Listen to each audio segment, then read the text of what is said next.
ঢাকা বিশ্ববিদ্যালয়ের হলগুলোতে ছাত্রদলের কমিটি ঘোষণার পর শুক্রবার রাতে বিক্ষোভ শুরু করে শিক্ষার্থীদের একাংশ। আন্দোলনের মুখে হলে ছাত্র রাজনীতি নিষিদ্ধ করার কথা জানায় বিশ্ববিদ্যালয় প্রশাসন। গত বছরের ১৭ জুলাই ছাত্র রাজনীতি বন্ধের নোটিশ অনুযায়ী এই ঘোষণা দেন বিশ্ববিদ্যালয়ের প্রক্টর সাইফুদ্দিন আহমেদ। ১৭ জুলাইয়ে হল পর্যায়ে ছাত্র রাজনীতি সংক্রান্ত যে সমঝোতা হয়েছিল সেই সমঝোতা বহাল থাকবে। বিশ্ববিদ্যালয় প্রশাসনের এই সিদ্ধান্তে মিশ্র প্রতিক্রিয়া রয়েছে সাধারণ শিক্ষার্থীদের মধ্যে।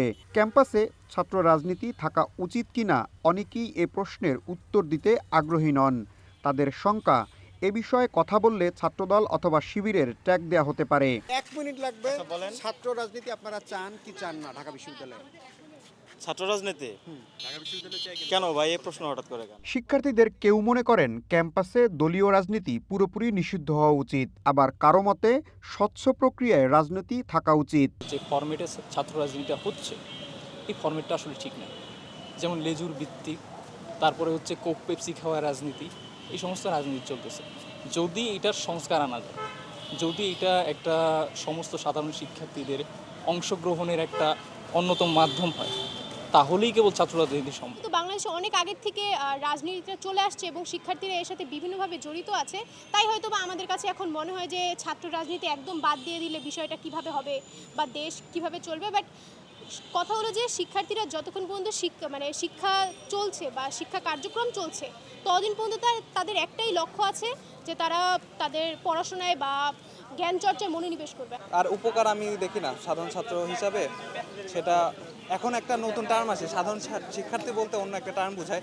আমরা যারা ওইটাও না, তারা আসলে কোনো উপকার পাই না এবং তাদের লেখাপড়ার ক্ষতি হয়। রাজনৈতিক দলের ছাত্র সংগঠনগুলো বলছে, ক্যাম্পাসে রাজনীতি বন্ধ হলে যারা গুপ্ত রাজনীতি করে তাদের সুবিধা হবে, তাতে ঝুঁকি আরও বাড়বে। হলে হলে শিবিরের এজেন্ডা বাস্তবায়ন করছে যারা, তারা হচ্ছে ছাত্র রাজনীতি নিষিদ্ধ চেয়েছিল, এখন তারা শিবিরের এজেন্ডা বাস্তবায়ন করছে। তাহলে এখন প্রশ্ন দ্বিচারিতা হয়ে গেল না? দ্বিচারিতা দিয়ে কখনো তো রাজনীতি হয় না। শিবির কর্মীরা বলছে, বিগত দিনে ছাত্রলীগের ভয়াবহ দমন নিপীড়নের ভয়ে শিক্ষার্থীরা ক্যাম্পাসে রাজনীতি চায় না। একই সাথে তাদের দাবি, রাজনীতি নয় বরং বিশ্ববিদ্যালয়ের হলে শিবির সেবামূলক কাজ করে। আমাদের হলে কোনো কমিটি কোনো করে না, নির্দিষ্ট করে না।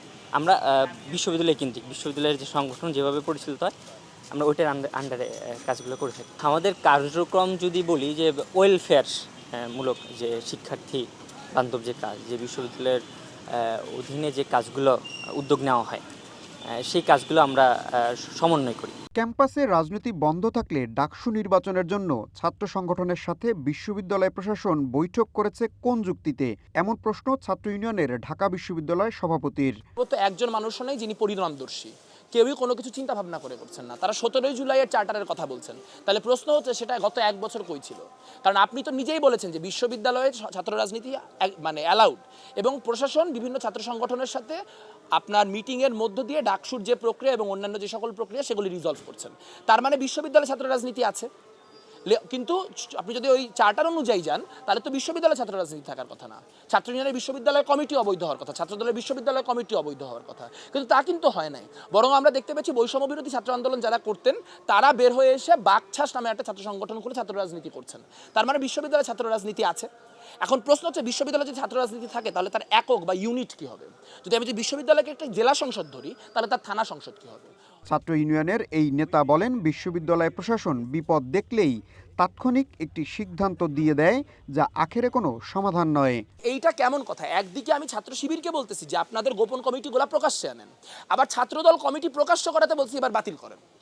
তাহলে যে গোপন সে প্রকাশ্যে আনবে কেন? গতকালকে যে সিদ্ধান্তটি বিশ্ববিদ্যালয় প্রশাসন গ্রহণ করেছে, আগামীকালকে যদি একজন শিক্ষার্থী যে একটা কোর্টে একটা রিট করে, তাহলে ৭৩ অধ্যাদেশের সাথে সাংঘর্ষিক হওয়ার কারণে এই সিদ্ধান্ত বলবৎ থাকবে না, এই সিদ্ধান্ত অটোমেটিক্যালি বাদ হয়ে যাবে। ক্যাম্পাসে দলীয় রাজনীতি থাকা উচিত কিনা এ নিয়ে বিতর্ক বহুদিনের। সবশেষ গত ফেব্রুয়ারিতে একই ইস্যুতে উত্তপ্ত হয়েছিল খুলনা প্রকৌশল ও প্রযুক্তি বিশ্ববিদ্যালয় কুয়েট। সেখানেও সব ধরনের রাজনৈতিক কর্মকাণ্ড নিষিদ্ধ। ইশতিয়াক ইমন, ওয়ান নিউজ, ঢাকা।